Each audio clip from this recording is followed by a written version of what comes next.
Welcome back to the channel.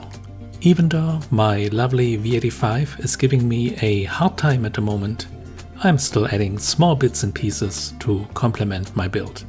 Point in case, a tailor-made mini tailbag kit for my GCorse Superlight grab bar.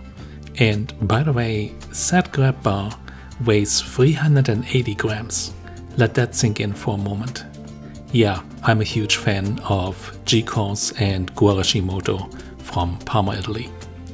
The tailbag itself is made from very high quality soft leather, an amazing piece of Italian artisanal quality. Obviously just big enough for some small bits like keys, credit cards and whatnot.